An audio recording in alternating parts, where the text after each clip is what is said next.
All right. Let's see who hops on here. Let's see who hops on. Give it a minute or so.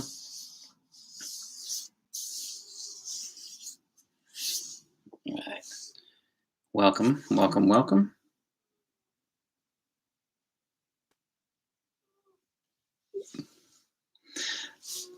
Let me know who's on here.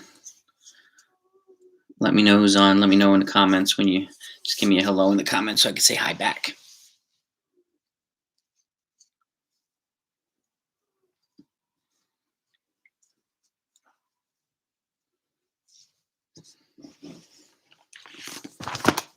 Let me put it up here for now.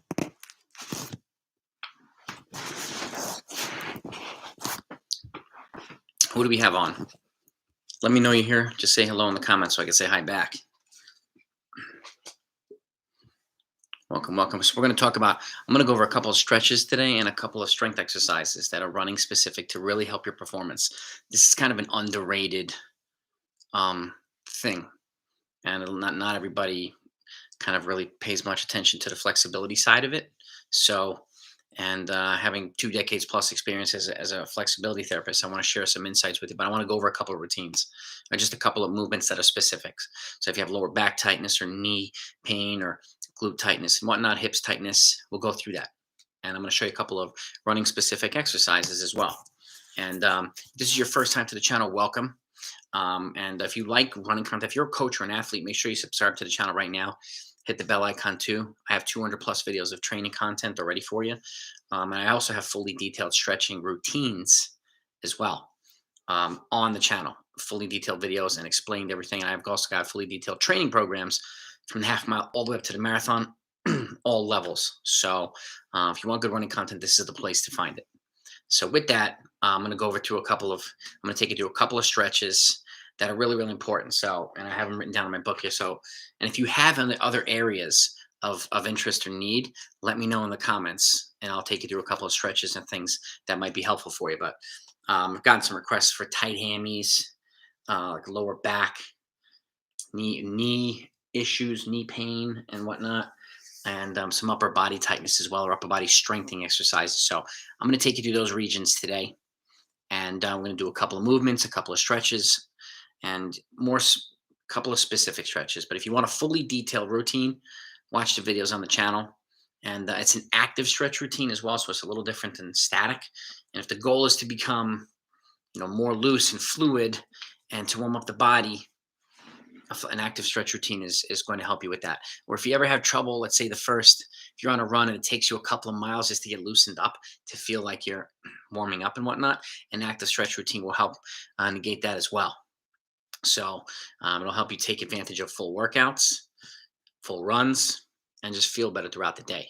So say hi in the comments when you're here, just so I could say hi back. I want to know who's here. My gang, welcome here. By the way, happy holidays, everybody.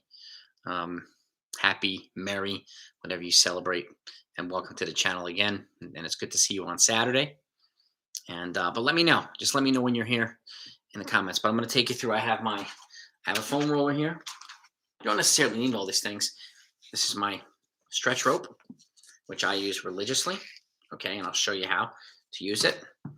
And I've got a couple of dumbbells just to show you a couple of specific exercises and take you through today. But these things I'm going to show you today could be tremendous to help your running performance, just to feel better, become stronger, be in a better position to reduce injuries, prevent injuries, and sustain, more longevity with running. So no matter what you're training for, doesn't matter if you're training for the marathon, sprints, doesn't matter. All these things are going to help you along your way. So with that, let me get down here. I'm going to move this, okay, right down here so you can see. All right, so I'm going to talk about today first is hammy. So if anybody has tight hamstrings, right? So back of the leg, right? Tight hammies there's a lot of different ways you can stretch your hamstring. But generally, they could also be, Michael, how you doing, man? How are you? They could also stem from tight calves, soleus. So soleus is this lower part of the calf. Your gastrocnemius is your calf, obviously, your meat. And then behind the knee is an attachment that connects your calf and your hamstring. Okay, these are all could be attributed to tight hamstrings, but it's important to loosen them all and to stretch them all. And sequentially is also important as well. But I'm going to show you an effective way to do this. I'm going to show you 2 different ways actually to make sure that your hamstrings get addressed by working on your calves and the rest of the leg as well. So first one I'm showing you sitting up. This is the stretch rope. But you can use pretty much anything you want. Okay, I'll put this back up here actually. Actually, put it down here.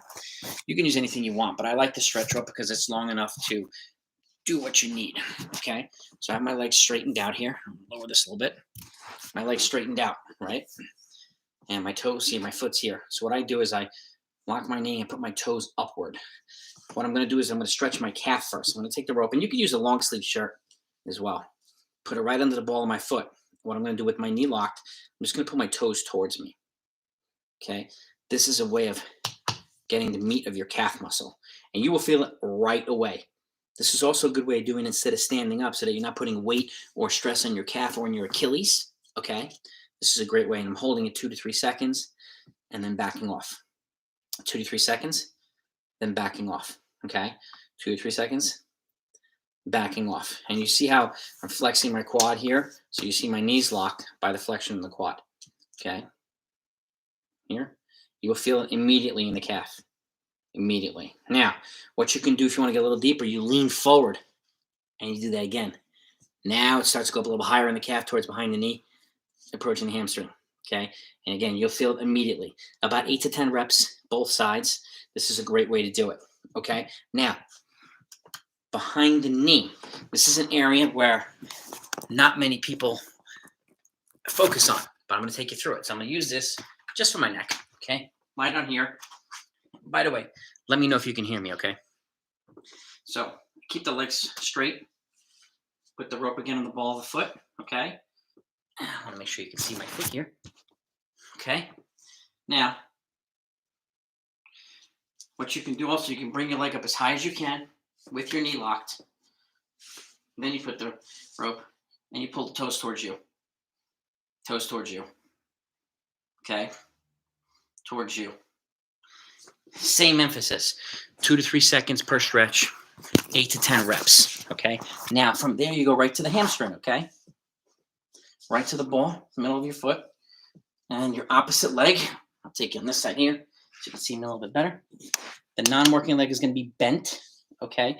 And again, I have this whole routine down on my channel already, so you'll see a fully detailed stretch routine on my channel, explained every stretch. But this one here goes right to the hamstring. So you're lying down, non-working leg is bent. You just keep the knee locked. You go down and then up. Hold for 1, 2, 3. Back down. Up. 1, 2, 3. Back down. Just like that. 8 or 10 reps, both sides. So if you go from calf to behind the knee up to your hamstrings, that's a great way of addressing the entire back part of your leg. And if you want to get to the Achilles, obviously, I actually have a full have a video on Achilles and calves as well. But a quick way to do it, just to show you. You bring your heel as close to your butt as possible, and then you come up, lift, and down. Lift, down, lift. Same concept. 8 to 10 reps, 2 to 3 seconds per. And you switch legs, you do both, okay? That's a lower body, behind the leg routine, okay? But again, this is a great way of addressing without having to do something like put your leg up on something and lean over. Try to lean forward, because what happens is if you have a weak back or if you have a lower back, you might irritate other areas of the body. And this allows you to lie down and do it and keep the focus on the area you want to stretch and not have to do what? Not have to irritate your back, not have to irritate, even if you have weak knees, not have to irritate other areas. So this is a safe way of stretching in a way that helps promote blood flow, not only before a run, but even after a run or a workout to help speed up recovery too. Okay, so we did that. Now, again, if you have questions along the way, put them in the comments. I'm happy to answer them. Now, lower back and sciatic area, lower back stretching. Okay, there's a bunch of different things that you could do for the lower back. I'm just going to take you through a couple of them here. All right, but some of the ones that are really, really helpful. And again, lateral component too, meaning side to side. Okay, so here, my feet are just out like this on the floor. What I'm going to do is I'm going to tuck my chin and just reach out towards my ankles, pull myself out. And the same thing, 2 to 3 seconds, and up. 2 to 3 seconds, pulling out towards my feet. Same thing, okay? About 8 to 10 reps also. Okay, and then from there, you can put your hands up here. Okay, what you do is you turn, and then you try to take this elbow down towards the middle or towards the floor. Then you switch. Middle. Here. Middle. Here. Same thing. 8 to 10 reps per side. Okay. Then you're getting your thoracic lumbar, your trunk. Okay. And then from there, there's other stretches you can do as well. I'm going to take you through one here. Lying down on the belly. Okay, this is a good one too, where you can just put your hands out to the sides and watch what I do. You bend one leg, you bring it up, and you just bring it over across the body. Okay, let me know if you can see this too. You bend the leg up, you come across the body. And you try to stay on your belly as much as possible. Leg up, across the body, and back. Leg up, across the body. And again, try and stay as flat as possible on your belly so that the leg comes across the body, okay? Lower back, trunk region, okay? That's a different way of lying down on your back and twisting your legs to one side and twisting your arms to the other side. This is a way of doing it as well while you were able to lay on your belly. So a couple of back stretches. They also help with your lower back, your sciatic area, and they filter up into the trunk, into the upper back as well, and your shoulders. So it's a great way of doing it, and it's important to make sure that if you're going to stretch your legs, you stretch your lower back and you go into the upper body. There is a way to do it while it's stretching your whole entire body in 10 to 15 minutes. Okay, if you do it right, if you learn the right routine, if you learn a good routine, then this routine can be very, very helpful. And these particular stretches can help. They're running specific. And keep in mind, sequence is important. What do I mean by that? I don't know if and I've seen this before with a lot of coaches and athletes where you'll do a warm-up run.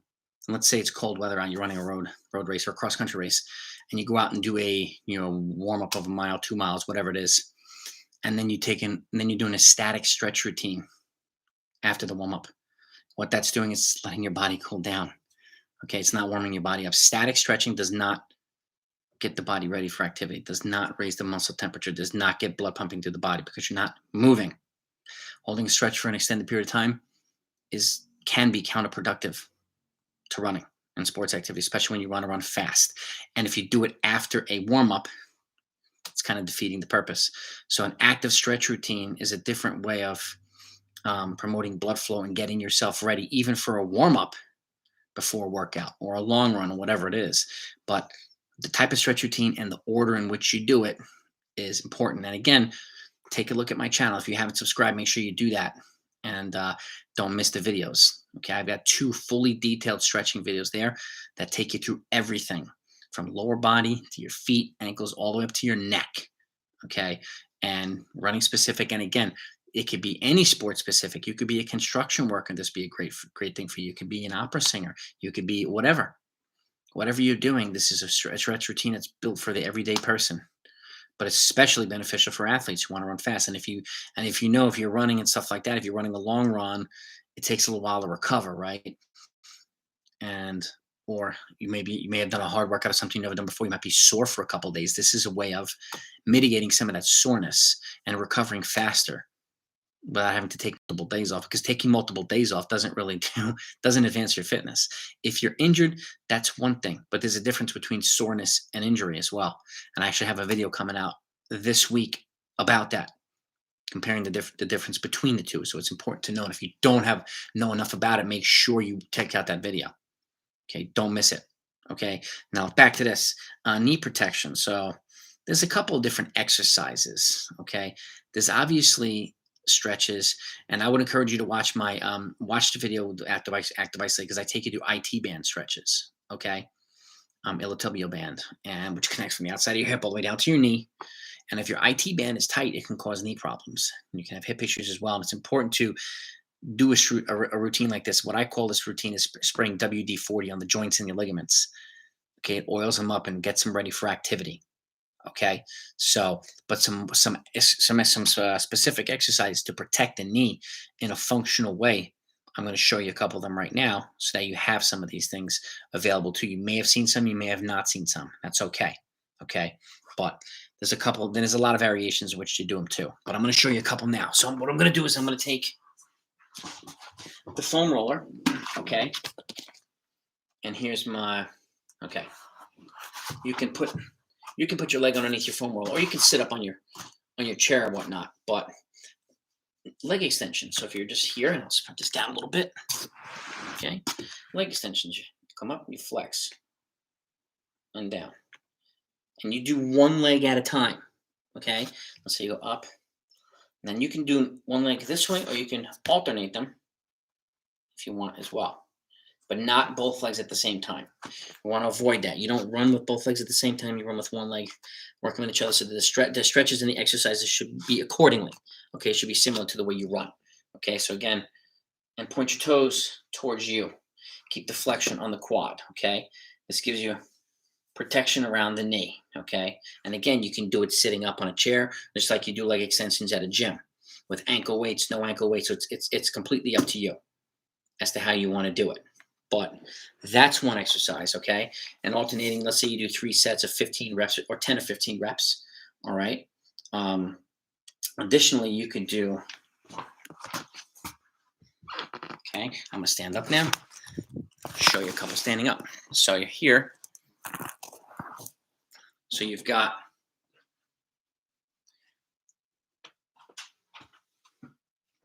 holding some dumbbells, okay? So you've got here. You can lift one leg up. You can do a one-legged squat and then come back up. And then you reach forward and try to touch your toes with the dumbbells in your hand with that leg. And I'll show you from the side. Okay, with the leg up here, one-legged squat. You can put the leg in front of you too and do the one-legged squat. And then you keep that leg up, okay? You kind of come down as far as you can and then back up, okay? So you're getting quadricep strength, you're getting knee protection, stability, okay?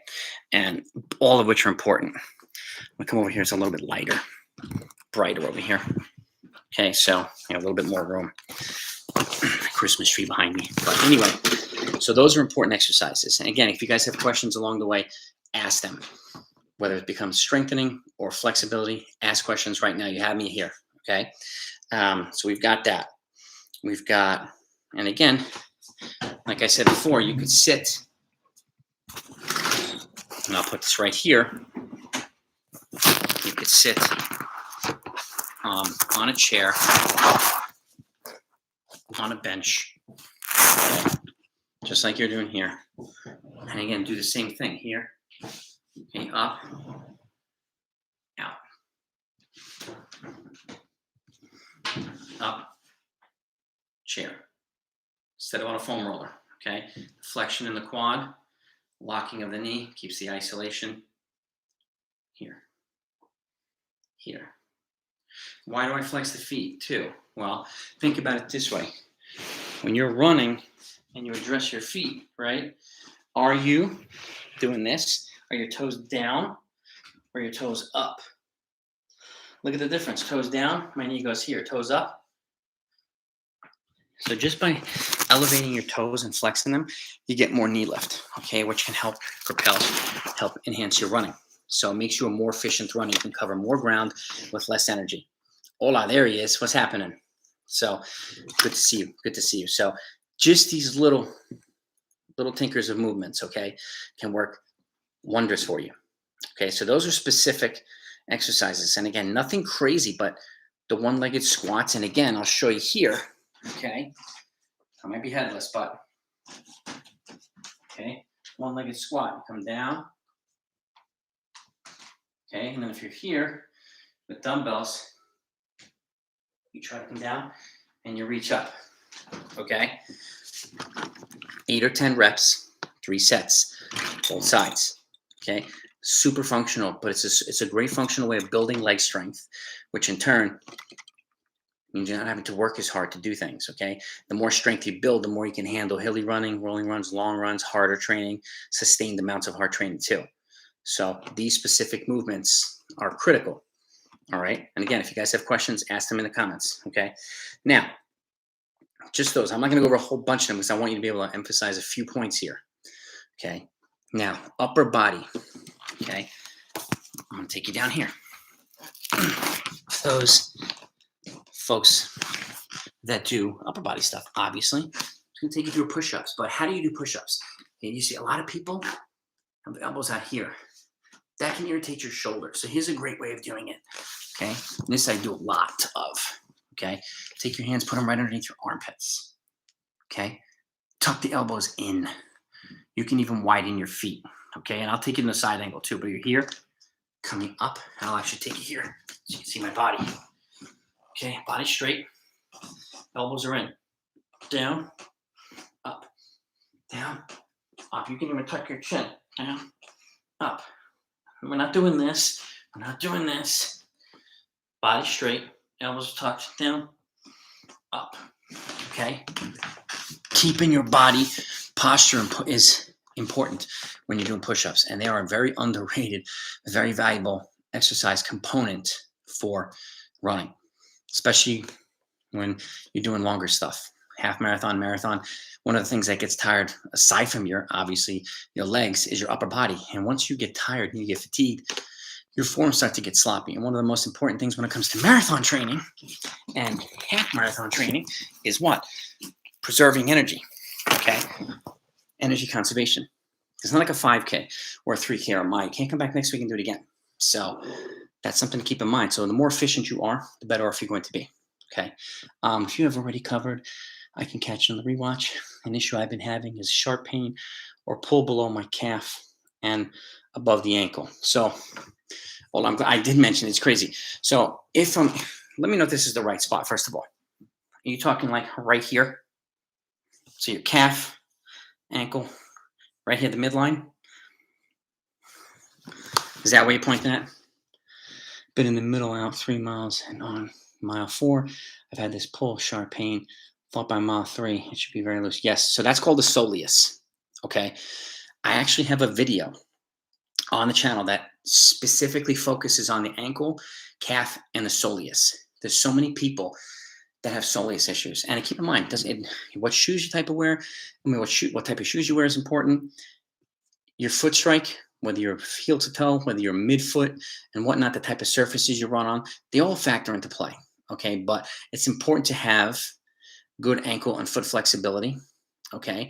And obviously, some lower body strengthening exercises as well. But what you can do, Ola, aside from watching that video, and I can do a one-on-one with you want me to go over this stuff with the soleus, but I used to have soleus problems too, because I was a midfoot, even ball foot runner, so that would lock up on me when I started running a bit faster. So I had to modify some things as well. But doing some foot and ankle strengthening exercises will come into play. I'm actually going to put out a video on that, foot and ankle strengthening exercises for soleus pain. Okay, I just got fitted for new shoes, good, and now I've switched to Brooks Glycerin 19. Okay, are you running on mostly pavement? Are you running on softer stuff? Are you doing a combination of the two? Let me know, because that could also factor into this. My pleasure, Ola. My pleasure.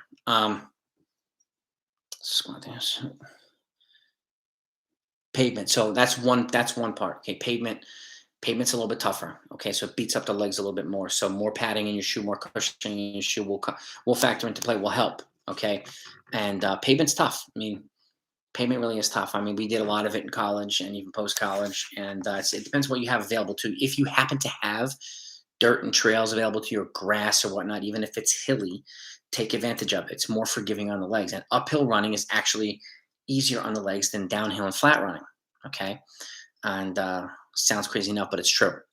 And so the soleus itself, and just to show you, let me angle down here. I'll show you really quickly because I did go over it a little bit, but while you're on here, since you mentioned it, okay, so this is the soleus, right? So one of the things you can do is you sit down here. Don't worry if you can't see my head, but take about a 90-degree angle from your butt to your foot. Okay, now put your hands here and just pull your heels up to you. I mean, your toes up to you. Keep the heel on the ground. Pull this up to you. Okay, 2 to 3 seconds. And then what you can also do, hold on, this is important. Okay, turn your foot out with the heel, go up this way. Then turn the foot in, go up this way. Okay? That's more soleus. Now, what you can do also, pull your heel closer. Try it again. At some point, you're going to hit the exact spot you need. Okay? And as you pull the heel closer to your butt, it starts to go down towards your Achilles. Okay? Then you go here. Here. Again, here. Okay? And that will hit your soleus. Okay? And it's an important spot. And a lot more people have issues with soleus than not. So try that right now if you have time to do it. Do you do personal coaching from here? Yes, I do. Ziad, I do. I coach quite a few people. And day-by-day workouts. Yeah, I put out, so a marathon training program, you have full access to me. I send out weekly training schedules, and you have obviously access to me. So you can email me if you want, if you're interested, at blackbeltrunningcoach@gmail.com. You can reach out to me directly, and we could talk about it, and we can see what you're interested in doing, and then we can put something together for you if you'd like. And but I do. You feel it when your ankle is, see? So all I said, the closer you bring the heel to your butt, the lower it goes down your legs. Just that positioning alone. Now, do that. Pull your toes up as high as you can, but keep your heel to the ground. So again, here. Okay, so this, I'm glad you're on here. So again, here. Pull it up. 1, 2, 3, and then down. And again, turn your toes in. 1, 2, 3, down. And turn your toes out. 1, 2, 3, down. And bring it as close as you possibly can. And the same goes with the calves too. If you folks are stretching your calves out, okay, same thing. Turn your toes in, try and stretch it. Turn your toes out, try and stretch it. Because you can get the inside head of your calf, the outside head of your calf, and the meat part of your calf. Definitely watch my ankle and calf stretching video because it's very detailed and informative. It'll take you through the exact routine. And again, if you don't have a stretch rope, you don't need one. You can use a long sleeve shirt. You can use any type of rope from Home Depot, whatever. Doesn't really matter. Essentially, you only need to do about 10 reps or so, 2 to 3 seconds per leg. And this is something that you can do on a regular basis. So I generally stretch religiously pretty much every day. So whether I'm working out or not. So this is something I would definitely do every day. And it's individual, to you. So if you have the need to do that, do it as often as you want. It's not going to hurt. It's going to pump. It's going to get the blood flowing in there. But now you've identified the exact spot, okay, and how to do it, okay? Because there's so many different ways you can stretch. But this way, and I like it because it's active one, it also keeps the weight off your Achilles. And what I mean by that is, I'm sure you've seen people do this stretch where people are stretching here, right, and here and whatnot. I'll even stand up here, doing it like this, right? The problem with that is you're putting much of your body weight on there, okay? And it makes it much more difficult to stretch. Doing it this way, there's no body weight. You're just sitting down and doing it. And the isolation is there. That's what I mean by actively isolating one spot at a time. So you're not having to worry about the rest of your body. You could focus on that area. So definitely watch that video. It's going to be very helpful. Ziad Rita, do you have any other questions about training? Feel free to reach out to me. Again, it's blackbeltrunningcoach@gmail.com. Okay. And I'd be more than happy to help. My pleasure, Ola. My pleasure. Sam, even if you find one little tidbit that's helpful here, this right here can go a long way towards helping with your running, helping with walking, whatever it is. And it doesn't matter if you're a runner, it doesn't matter if you're whatever you are. So it's dynamic in a way. It's active and dynamic. Okay. Dynamic, you just have to be careful with dynamic to not do too much too soon. That's why I do a routine like this. And I'm a long-time martial artist too, because a lot of the martial arts stretching is either static or dynamic. So I do an active stretch routine prior to doing my stuff. Because you have a lot of high elevating kicks and all these other things. So I like to get the blood pumping in there first, so now you're not creating micro tears. But this is a gentle way of doing dynamic stretching, and it eases you to transition into dynamic stretching, if that makes sense. Ziad, yeah, I'm looking forward to it. So give me as much detail as you possibly can as to what you're looking for, what your background is, and then we'll talk about this, the specifics in the email. So, but I'm happy to help. So hold on, dude, it's my pleasure. It's really, good. and I want to share this with as many folks in the running community as possible. I want a wide community to take advantage of these things and to learn that there's stuff out there for them. Okay, so share them with everybody that you know in the running community, all of you folks, whether it be coaches or athletes who can benefit from this stuff. Okay, and I have been. I mean, I'm a Wharton trained and certified musculoskeletal and flexibility therapist. I've been doing it since I've been certified since 1998, so 23 years. So, I'm a former competitive runner and a coach over the last 2 decades. So, this is stuff that I apply on a regular basis. I also apply to my karate students where I teach martial arts. I apply them to just athletes in general. And even if you're not athletes, these routines, these exercises can make you feel a heck of a lot better just throughout the regular day. Even the lower back trunk exercises where you put the elbow towards you and whatnot. And again, look at my video on the channel if you have a fully laid out stretch routine.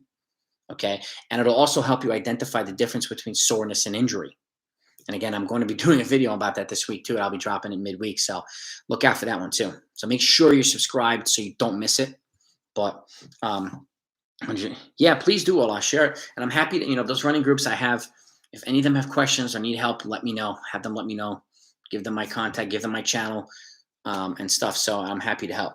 I'm really, really happy to help. But yeah, and that's a channel I want to keep growing as well. I mean, there's so many people out there who can benefit from it.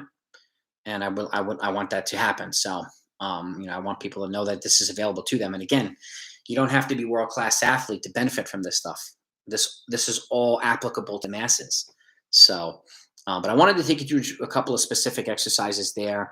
Does anybody have any questions about other exercises, core, lower back? I'm going to do a follow-up video that goes into a little bit further detail, but I wanted to take you through just a few exercises today that are a little bit more running specific that could really, really help. So, any other questions at all regarding what we talked about and anything like that? I'm here to ask. I see there's a couple people on here. So let me know if you have questions now. If you want me to go into further detail on something, I'll give you some different insights or show you a different exercise or a different stretch of some sort. Let me know right now. I'll stay on a couple more minutes if you have questions. But I'm happy to help. And who else? Here, Michael, you still here? You have any questions, man? What do we got? See, I'll dip off in another minute or two if there's no other questions. Any for planters? So planter's a tough one, okay? Ziad, but so let me get something. So are you somewhere with the foam roller? Okay. Here.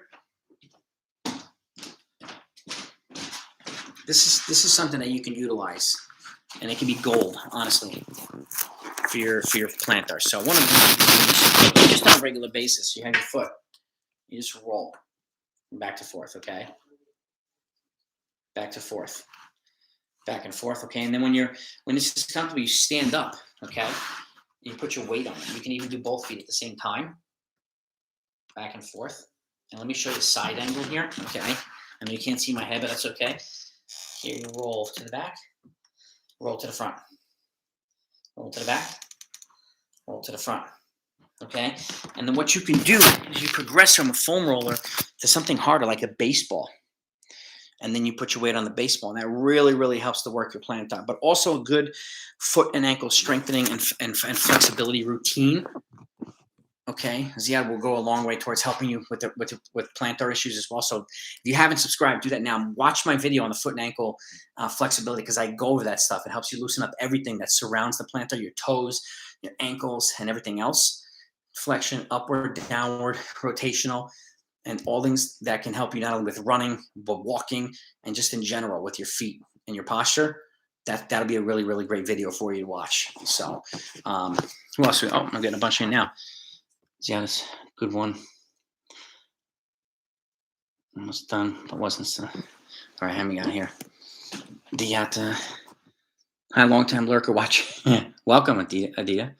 Really appreciate your content. What's your opinion on strength? Strength training is important. It depends. I mean, for running specifically, I think it should be functional.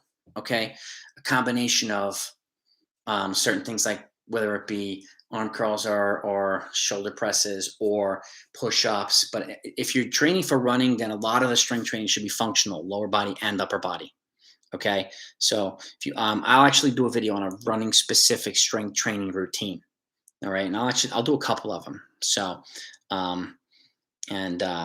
You almost done, but I'm still there. Ziad, I got you. So strength training is important. Okay.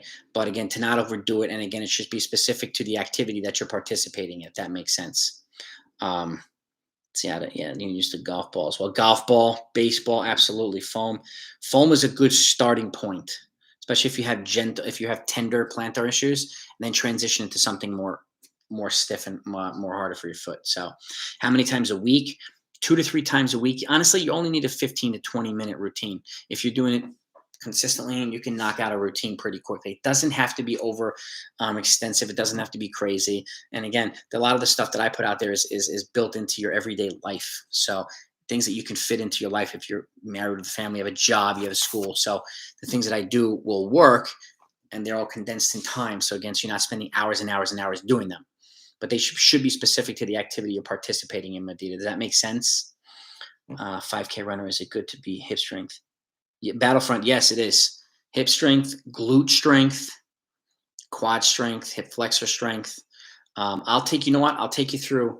I have a lower body ankle weight routine that addresses hip flexors, hips, glutes, lower back, and everything. I'll do a video on that too, Battlefront. So if that helps, let me know and I'll do that too. But hip strength is very, very important because the higher first of all, the more loose and the more fluid your lower body is, the more efficient you're going to be running.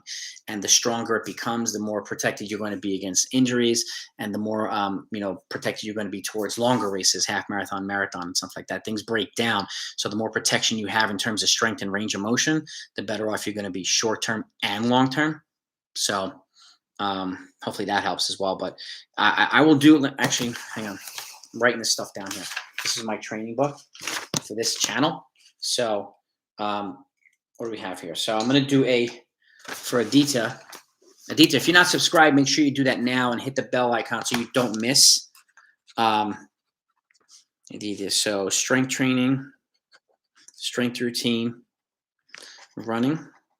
Okay, Battlefront, hip. Let's just say hip glute because they're all kind of intertwined. Hip glute strength routine. Okay. I'm going to do videos for you guys on this, okay? Don, how you doing, man? I would appreciate that strength training video. Okay, I got you. So, Don, I got you. All right, man. I'll put out the videos in the next couple of weeks. So I'll work on them and I can do these videos for you. Oh, good. Aditya, thank you for subbing. I appreciate it. Your support. And again, feel free to share this with other friends that you know in the running community, runners, coaches, whatever. I want as many people as I know, that can know about it. So don't forget the Soleus. No, I won't forget the Soleus. Take a look at that stretch video if you haven't yet, because it's specific to the lower body and from the knee down. Okay, foot and ankle, and you'll see it on the channel.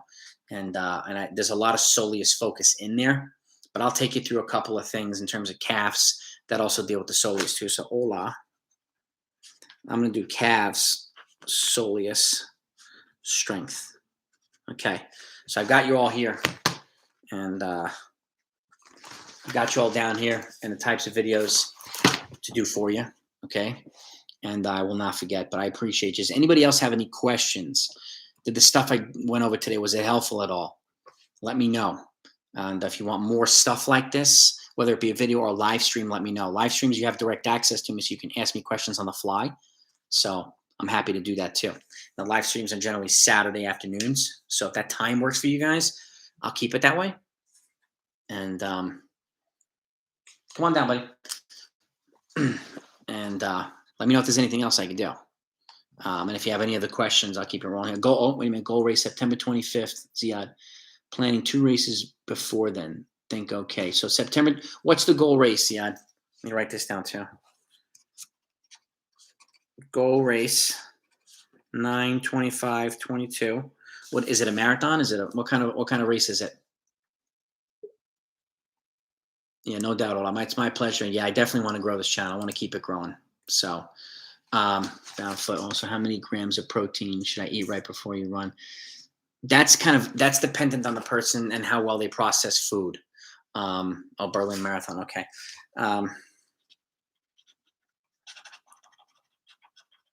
Generally, depends on what you're training for. Proteins generally should be more of a higher balanced after a run to help with muscle repair and recovery.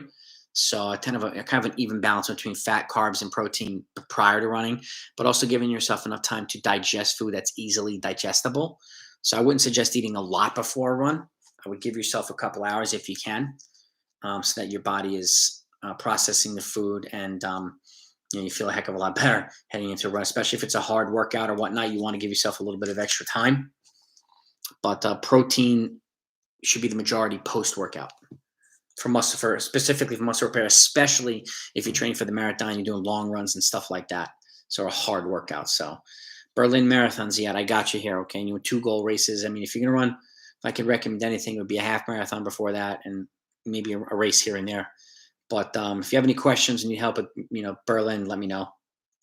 I'm happy to help too. So we can put together something for you. That's not a problem. And definitely it'd be good to do these things now to get used to some of these things, especially to address plantar fasciitis before running a marathon, because that could be a pain in the butt.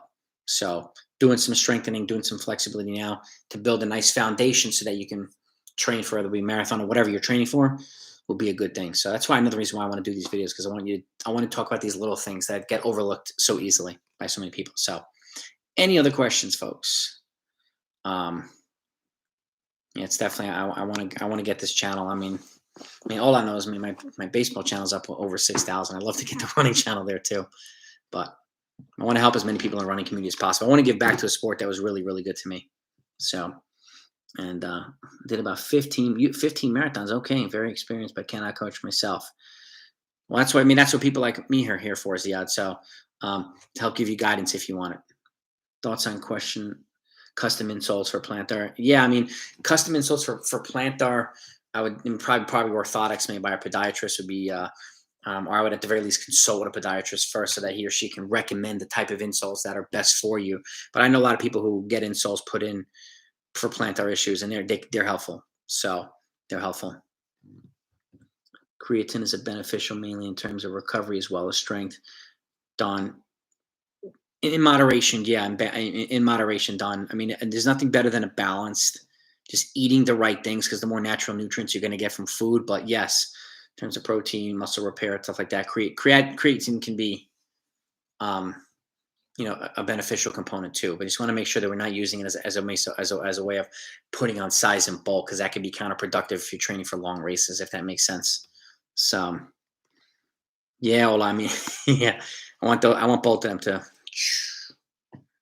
And but I want to help a lot of people, because I think this channel could be really, really helpful for a lot of people who don't have access to either certain coaches or whatnot, or certain content. That's why I'm making this channel, to make it available to the masses. So what I recommend for a high school athlete to do during the Christmas break, well, if you're not given any training stuff from your coaches, I would just stay consistent with running, obviously, to keep your fitness there. I'm sure they're going to wind up getting you back on track, but at the very least, running, and depending on how much you run now, which I don't know, maintaining kind of what you do now. If you run 5 days a week, run 5 days a week. If you run 6 days a week, run 6 days a week. So, but also give yourself time to enjoy the holidays too. But just stay consistent and stay fit during the Christmas break. You don't have to overwhelm yourself, but so many people miss time during the breaks, whether it be summer break or holiday break, and they come back behind. So this is an opportunity for folks like you to get ahead, and taking advantage of these times is a really, really good thing. So I would encourage you to run, just stay fit. Battlefront racing an indoor mile this weekend. How much slower is an indoor? It's not that much slower, Battlefront, honestly.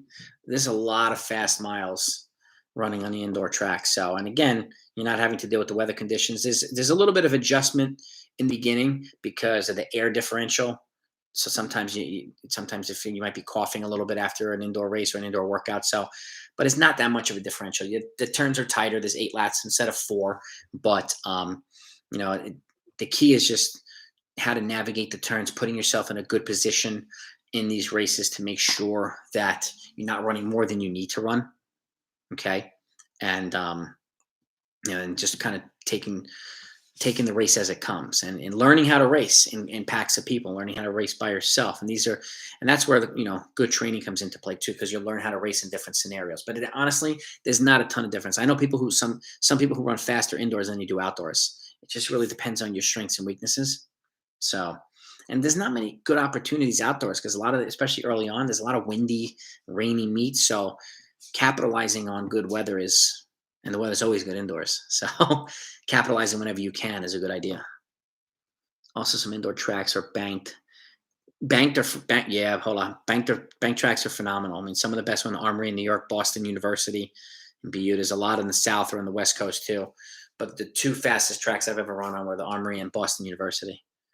Really, really fast, super fast, and they're constantly, refurbishing their surface. So bank tracks are phenomenal. It feels like you're just floating. It really does. Um, any other questions, folks, before I wrap it up? I'll let you guys get to enjoy your weekend, but I will put together stuff for you, these particular videos. So, again, if you need to, anybody needs to reach out to me, my email is blackbeltrunningcoach@gmail.com. Feel free to do that. And Battlefront 404, 151. That's the track ones. Any other events, Battlefront? 223 for the marathon. 105-ish for the half marathon. And 810 for the 3K, which is about an 840-ish, low 840 for 2 miles.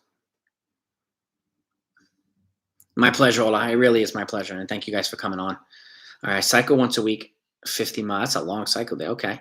Moderate hard effort. Can I still have 3 hard run days? You have 3 run days. They don't have to be 3 hard.